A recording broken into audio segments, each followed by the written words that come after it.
નમસ્તે. એક સ્ત્રી પાસે બે મોટા માટીના ઘડા હતા જે તે પાણી ભરવા વાપરતી. આમાંથી એક ઘડામાં નાનું કાણું હતું, જ્યારે બીજો ઘડો કોઈ પણ ક્ષતિ વગરનો હતો. સ્ત્રીના ઘરની પાછળ થોડે દૂર એક કૂવો હતો.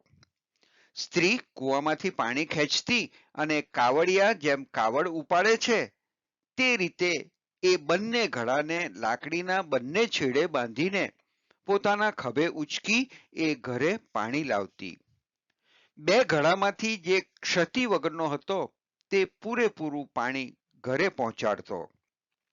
જે ઘડામાં કાણું હતું તે અડધું જ પાણી ઘરે પહોંચાડતો, કારણ કે થોડું થોડું પાણી ઘરે આવતા આવતા બહાર ગળી જતું, જેને પરિણામે સ્ત્રીના ઘરે રોજ માત્ર 1.5 ઘડો પાણી જ પહોંચતું. આમ ઘણા દિવસો સુધી ચાલ્યું.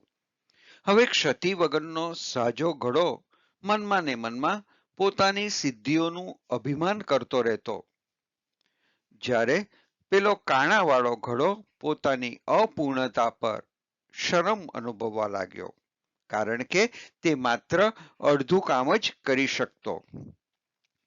આનાથી કંટાળીને એક દિવસ એણે પેલી સ્ત્રી જ્યારે પાણી ભરતી હતી ત્યારે કહ્યું, હું મારી જાત પર શર્મિંદો છું, કારણ કે મારામાં રહેલી ક્ષતિને કારણે હું માત્ર અડધું પાણી જ ઘરે પહોંચાડી શકું છું.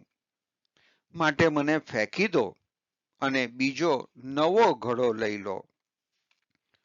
પેલા ક્ષતિયુક્ત ઘડાની ગ્લાનિપૂર્ણ વાત સાંભળીને સ્ત્રીએ મોં પર સ્મિત સાથે કહ્યું, હું તને જે તરફ હંમેશા ઉચકીને ચાલું છું તે તરફ તારું ધ્યાન ગયું.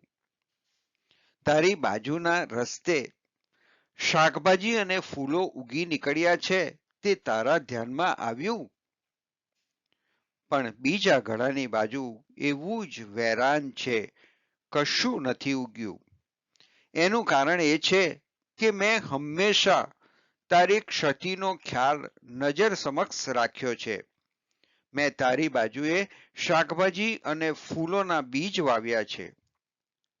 આપણે ઘરે પાછા જઈએ છીએ ત્યારે તારું લીક થતું પાણી આપોઆપ શાકભાજી અને ફૂલ છોડોને પાણી પૂરું પાડે છે. શાકભાજી ઉગે છે તે ખાવામાં વપરાય છે અને ખીલેલા ફૂલો ભગવાનને ચડે છે. જો તું જેવો છે તેવો ન હોત તો ઘરને શાકભાજી અને સુંદર ફૂલો ન મળ્યા હોત. આ વાત સાંભળીને કાણાવાળો ઘડો ખૂબ ખુશ થયો. આપણા બધામાં ક્યાંક ને ક્યાંક કોઈ ક્ષતિ હોય છે, પણ આ ક્ષતિ અને ઉણપથી નિરાશ ન થતા આપણે આપણી જિંદગી રસપ્રદ અને મધુરી બનાવવાની છે.